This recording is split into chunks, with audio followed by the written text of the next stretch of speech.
Nous sommes en compagnie d'Estelle Comte, directrice du musée de la bière à Stenay. On connaît bien le musée de la bière, forcément pour le thème sur la bière, mais il y a aussi des expositions temporaires.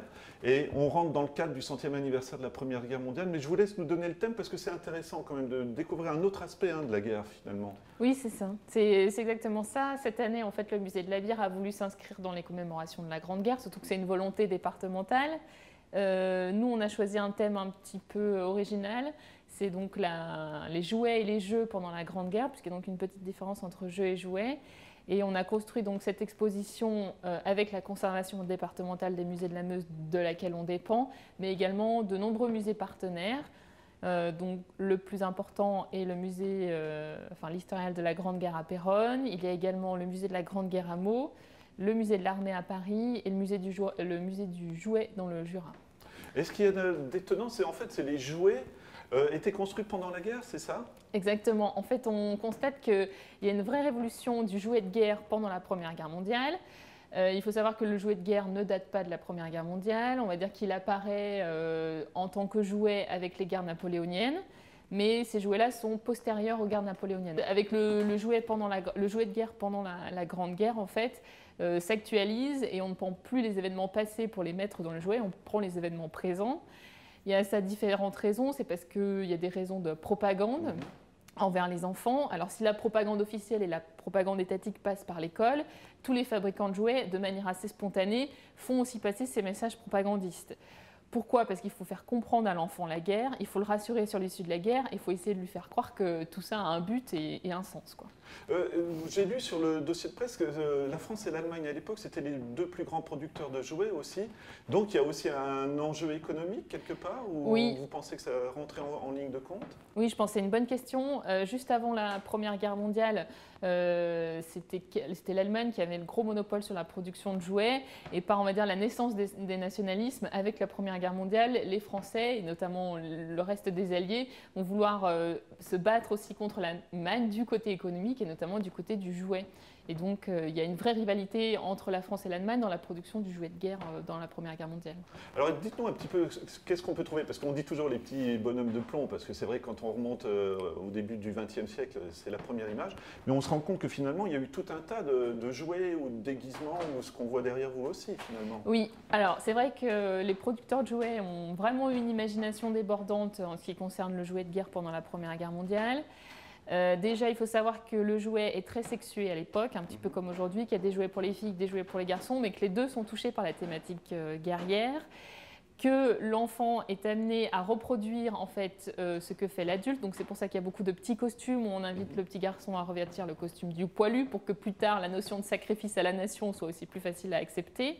Pour la petite fille, en fait, on l'initie à son rôle d'infirmière et un peu de mère de la nation, mère nourricière et protectrice du soldat. Donc il y a des petits costumes d'infirmière. Dès cet âge-là, parce que quand on pense aux images de propagande pour les adultes, c'est exactement ce que vous dites, les messages. Oui, c'est exactement ça. C'est finalement un peu le message pour les adultes qui est adapté à des plus jeunes âges. Et donc, il y a aussi énormément de petits chars et de petites armes, en gros, adaptées pour les enfants. Là aussi, où c'est intéressant, c'est que dès qu'il y a une évolution technique dans l'armement dans la Première Guerre mondiale, on la retrouve directement dans le jouet. Donc, par exemple, l'apparition du camouflage sur les tanks, on le retrouve directement dans le jouet. Et le petit tank allemand aussi est très rapidement reproduit en jouet. Donc, c'est vrai que là, il y a une vraie adaptation à l'actualité. Donc ça, ce sont les jouets véritablement pour les enfants. Alors, dans le musée, vous allez voir, il y a un petit costume de poilu. Alors là, c'est très intéressant parce que la veste, en fait, faite pour le petit enfant, a sans doute été faite, en fait, avec les tombées de la veste faite pour le papa. Là, on voit que c'est des jouets élitistes, puisqu'en fait, sur la veste, on voit le grade du papa. Donc, on voit que c'est un colonel et qu'il a passé plusieurs années sur le front. Et on voit aussi que toute la panoplie du petit poilu est reproduite, puisqu'il y a aussi des armes qui sont à la taille des enfants. Et je vous le disais, moi je croyais que c'était des vraies armes, j'avais complètement oublié que c'était des jouets quand même, mais ils sont faits en bois, en métal. Il y a aussi la mitrailleuse, comme on peut la voir aussi. La petite mitrailleuse est assez violente, donc c'est une mitrailleuse pour enfants, donc à taille réduite. Et l'enfant était amené probablement à s'en servir. Bon, ça devait être comme aujourd'hui des balles en caoutchouc, mais ça reste quand même d'une violence assez forte. Côté anecdotique, parlez-nous des soldats de plomb qui gardent la tenue. Alors vous allez m'aider, c'est pas Garance justement, parce que c'est celle qui vont avoir après. Donc je vous laisse nous expliquer. Alors, donc c'est la première vitrine en fait dans l'exposition. On a on a mis en exposition toute une collection de petits soldats. Donc on présente à travers ces petits soldats les costumes de différentes nationalités pendant la Première Guerre mondiale. Et le soldat français a une petite particularité, c'est que vous savez, au début de la Première Guerre mondiale, le soldat français a un costume pantalon rouge Garance et une veste bleue roi. Et voilà, à cause de la grande visibilité de ces couleurs sur le front, l'État va décider de le changer pour le fameux costume bleu horizon. Voilà. Sauf qu'en fait, ces couleurs-là, la couleur bleu horizon est peu vendeuse et pour les jouets, il faut des couleurs un peu pétantes. Donc en fait, durant toute la Première Guerre mondiale, les producteurs de petits soldats vont garder le costume original du français, donc pantalon rouge de Garance et veste bleu roi, quoi. Alors vous nous l'avez expliqué, les jouets vont être produits tout le long de la guerre, mais après la guerre, est-ce que les jouets vont évoluer du coup ? Alors, après la guerre, il y a une évolution, et il y a notamment dans l'exposition, dans une vitrine qui présente des petits jouets, un jeu de cubes assez intéressant, puisqu'en fait, c'est un jeu de cubes qui reproduit des images représentant la reconstruction en fait, de la France. Donc on voit des petits personnages en train de reconstruire leur maison. Et il y a aussi, au côté rationnement, je ne le savais pas, mais vraiment, c'est intéressant à découvrir. On explique aux enfants que si on n'a pas à manger tous les jours, il faut faire avec, quoi, finalement, oui. C'est ça ? C'est exactement ça, parce que du coup, vraiment, tous les objets dédiés à l'enfant sont touchés par la thématique Grande Guerre, et notamment les coloriages, puisqu'on découvre des coloriages de poilus. Et il y a dans l'exposition un coloriage qui, moi, je trouve particulièrement frappant, qui en fait représente les restrictions alimentaires. Et donc, en fait, on propose à l'enfant de colorier son assiette vide, sa bouteille à demi pleine.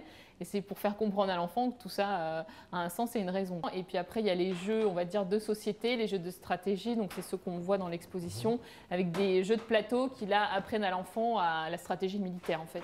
Et d'ailleurs, pas qu'à l'enfant, puisque ces jeux étaient aussi joués par les adultes. Et je regardais pendant qu'on discute, mais c'est incroyable, parce que par exemple, il y a un papier où c'est marqué poupée habillée, on apprend déjà l'uniforme que les soldats portent pour qu'on les reconnaisse, finalement. Oui, exactement. Il y a aussi tout un rôle pédagogique pour que l'enfant comprenne, on va dire, en gros, qui sont les gentils, qui sont les méchants, puisque bien sûr, dans tous ces jouets, la réalité de la guerre n'est jamais montrée. Le poilu est héroïsé, le poilu français est héroïsé, et le méchant, enfin en tout cas du côté français, est très nettement l'allemand, quoi. Alors justement, c'est ce que je voulais vous demander, parce que la propagande était vraiment violente dans les journaux, on va jusqu'à la caricature, même l'insulte ou des choses comme ça. Est-ce que pour les enfants, on les ménageait quand même, ou est-ce qu'on leur apprend déjà la violence finalement des thèmes ? On va dire qu'au niveau de la réalité et de la guerre, on les ménage, puisque la violence sur le front, les blessures, les guerres, les réalités quotidiennes du soldat ne sont pas montrées. Le soldat est un héros dans les jeux de l'enfant. Mais on va dire d'un autre côté, la violence faite à l'ennemi ne lui est pas évitée. Et je pense notamment à un jeu de chamboule-tout qui est dans l'exposition, où en fait on voit un Allemand désarmé. Et le but du jeu, c'est que l'enfant en fait envoie sa balle sur la tête de l'Allemand désarmé. La symbolique est quand même... la symbolique est assez forte, quoi. Voilà, et juste, ce sera une de mes dernières questions, mais est-ce que vous savez si les jouets ont été produits pendant tout le long de la guerre, ou est-ce que ça s'est arrêté au début de la guerre, ou comme vous l'expliquiez, on suivait l'évolution des combats et peut-être des nouvelles évolutions techniques, c'est ça que je cherchais ? Oui, alors c'est vrai qu'économiquement, comme dans toute production manufacturière pendant la guerre, il y a une grosse baisse, notamment à cause du manque de matières premières. Donc, par exemple, les fabricants de petits soldats vont s'adapter, ils ne vont plus utiliser du plomb, mais ils vont utiliser des matériaux composites, par exemple. Après, il faut savoir que tous les objets qui sont présentés ici, à l'exception des images d'Épinal qui sont derrière moi, sont des objets réservés à une élite. Hein. On va dire la plupart des enfants de l'époque n'avaient pas accès aux jouets qu'on présente aujourd'hui et que du coup, on le voit notamment dans les catalogues d'étrennes qu'on présente dans les vitrines, que le jouet tel qu'on le présente ici reste très élitiste et que donc les personnes les plus aisées ont toujours les moyens d'acheter le jouet de la meilleure facture possible, quoi.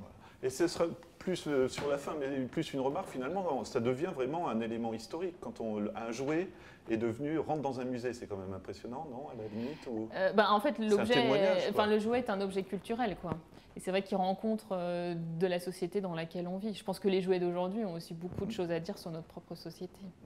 Dernière question, jusque quand l'exposition? Et puis si vous voulez bien nous rappeler les heures d'ouverture du musée de la bière à Stenay. Oui, alors l'exposition sur les jouets pendant la Grande Guerre est ouverte jusqu'au 1er décembre 2015. Le musée est ouvert donc de 10h à 12h30 et de 13h30 à 18h. Attention, les caisses ferment à midi et à 17h30. Donc pour permettre aux gens de visiter le musée tranquillement.